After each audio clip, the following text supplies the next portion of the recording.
yang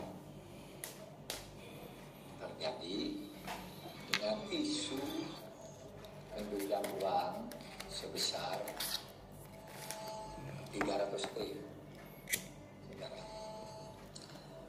Kami tegaskan bahwa yang kami laporkan itu laporan hasil analisa tentang dugaan tindak pidana pencucian uang. Berkali-kali saya katakan, ini bukan laporan korupsi, tapi laporan tentang dugaan tindak pidana pencucian uang yang menyangkut pergerakan transaksi mencurigakan. Saya waktu itu sebut 300 T. Sesudah diteliti lagi, transaksi mencurigakan itu ya lebih dari itu, 349 T mencurigakan. Dan saudara harus tahu bahwa tindak pidana pencucian uang itu sering menjadi besar karena itu mengangkut kerja intelijen keuangan. Uang yang sama mungkin berputar 10 kali secara aneh. Itu mungkin dihitungnya hanya 2 atau 3 kali. Padahal perputarannya 10 kali. Misalnya saya kirim uang ya ke Ivan kirim ke sekretarisnya ngirim ke sana, kirim ke saya lagi, uang yang sama itu tetap dihitung sebagai perputaran uang aneh. Nah itulah yang disebut tindak pidana pencucian uang. Jadi jangan berasumsi bahwa wah Kementerian Keuangan korupsi 349 T. Enggak, ini transaksi mencurigakan dan itu banyak juga melibatkan dunia luar, orang yang punya sentuhan-sentuhan dengan mungkin orang Kementerian Keuangan. Tetapi yang banyak itu kan mereka ada. Ini kalau pencucian uang itu artinya kan begini. Meliputi 1, kepemilikan saham pada perusahaan atas nama keluarganya. Kepemilikan aset berupa barang bergerak maupun tidak bergerak atas nama pihak lain. Membentuk perusahaan cangkang. Mengelola hasil kejahatan sebagai upaya agar keuntungan operasional perusahaan itu menjadi sah. Kemudian menggunakan rekening atas nama orang lain untuk menyimpan hasil kejahatan. Ini saudara, saya korupsi tapi mau cuci uang. Saudara buka rekening atas nama saudara. Berapa? 10 miliar. Tapi ATM-nya diberikan ke saya dengan segala pinnya. Saudara tidak bisa ambil uang itu, saya bisa ambil sewaktu-waktu, tapi tanggung jawab secara akuntansi ada di tangan saudara. Nah itu pencucian uang.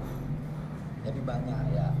Lalu menyembunyikan hasil kejahatan dalam SDB, Safe Deposit Box, atau tempat lain.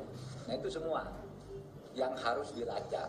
Oleh sebab itu menjadi besar dan laporan resmi mungkin 56 miliar, tapi kok sesudah dilacak nih pergerakan uangnya ada 500 miliar gitu. Nah itu pencucian uang. Tapi itu sekali lagi itu tidak selalu berkaitan dengan pegawai di Kementerian Keuangan.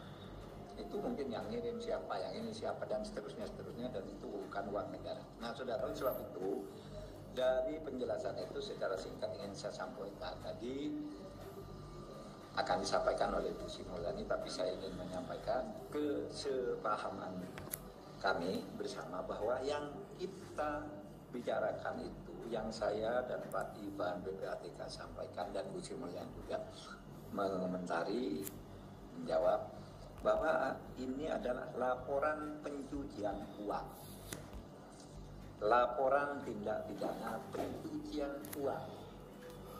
Ya, memang jumlahnya besar karena itu tadi menyangkut orang luar, menyangkut tindak pidana di luar, tapi ada kaitan dengan dalam. Nah, untuk itu kami tadi bersepakat begini. 1, Kementerian Keuangan akan melanjutkan untuk menyelesaikan semua LHA itu laporan hasil analisis yang diduga sebagai tindak pidana pencucian uang dari PPATK, baik yang menyangkut pegawai di lingkungan Kementerian Keuangan maupun pihak lain.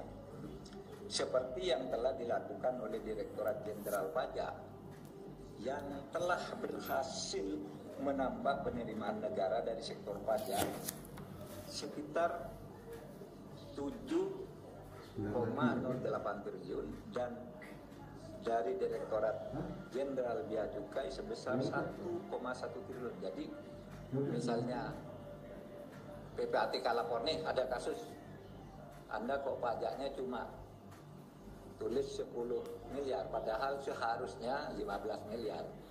Menteri Keuangan selama ini langsung pakai yang PPATK. Ini 15 miliar. Itu tadi bayar kalau benar, kalau enggak ya tidak bayar. Nah, dari hasil tindak lanjut yang dilakukan oleh Menteri Keuangan, Kementerian Keuangan, dua Direktorat Jenderal ini sudah mencapai 8,2 triliun tadi. Pajak 7,08 triliun, kepabeanan 1,1 triliun. Nah, keseruan berikutnya, apabila nanti dari laporan pencucian uang itu ditemukan alat bukti terjadinya tindak pidana, maka LH tersebut akan ditindaklanjuti dengan proses hukum oleh Kementerian Keuangan sebagai penyidik tindak pidana asal. Ya, jadi nanti Kementerian Keuangan akan menindaklanjuti. Korupsinya sudah oke, sudah selesai. Tapi sudah ada yang masuk penjara, uangnya sudah dirampas, sudah itu. Tapi ini tindak pidana pencucian uangnya ini akan ditindaklanjuti, yang mana ditemukan alat bukti nanti akan disidik oleh Kementerian Keuangan sebagai penyidik, PPNS penyidik di bidang pajak dan kepabeanan. Atau mungkin saja nanti diserahkan ke aparat penegak hukum lainnya, penyidik lainnya, yaitu polisi atau jaksa atau KPK. Itu kesepakatannya. Saudara Komite Koordinasi Nasional Pencegahan dan Pemberantasan Tindak Pencucian Uang akan melakukan evaluasi terhadap LHA yang diduga TPPU dan telah dikirim oleh PPATK ke